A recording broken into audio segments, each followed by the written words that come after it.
in oil industry, or the torch will be extinguished while still in our hands. We don't want that to happen, and that's why we're here. Thank you. Thank you very much, Mr. President, for your comment. So I would like to have a few questions from the audience.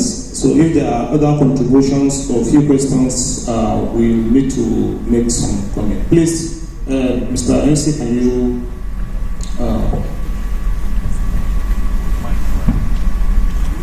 Please come and get it.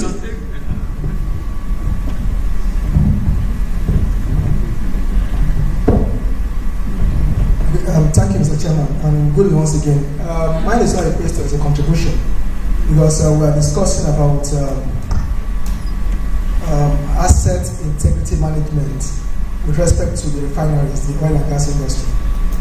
I think for me, there are two key things. And the first, the refinery is a very big plant, or a plant with complex individual components, and which have different failure modes.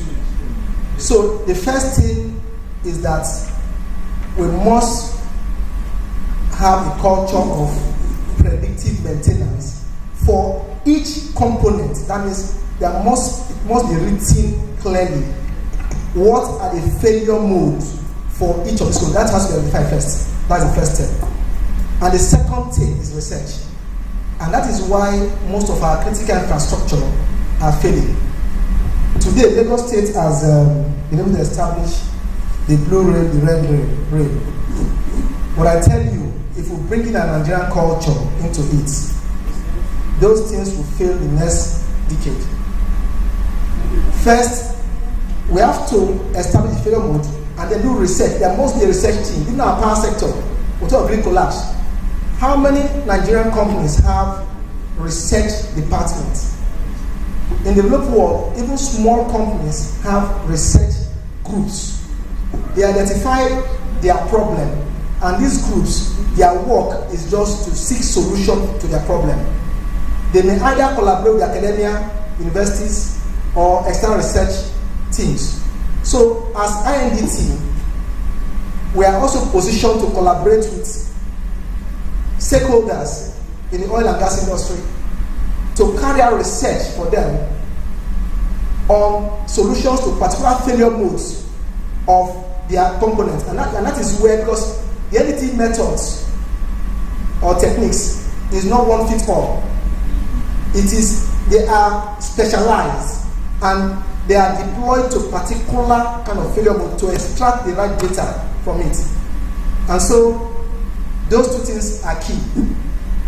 And the failure mode and their research. Thank you for the first Vice President for your comments. Any other observations or any other comments? Yes, please. Good afternoon, everyone. Thank you very much. Yes, mine is a contribution as well, in line with the CNG initiative,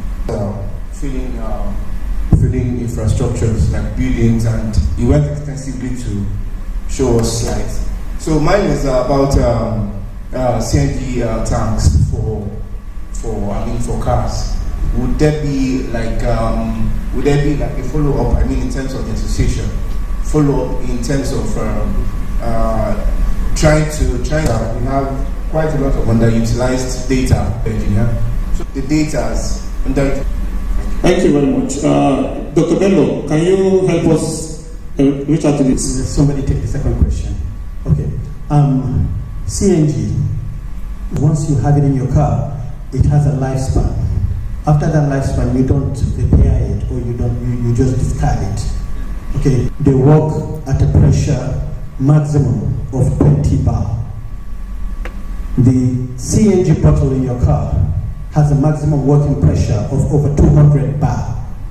So what happened in Benin, the Standard Organization of Nigeria had a look at it. They saw the explosion actually happened on the weld seam, because the CNG tank has no weld on it, and it runs. They remove it, they put a new tank Okay, so you don't do NDT on that. Thank you very much for the comments. So, any other comments? Dr. John. Yes, please. I want to collaborate what Dr. Bailey just said.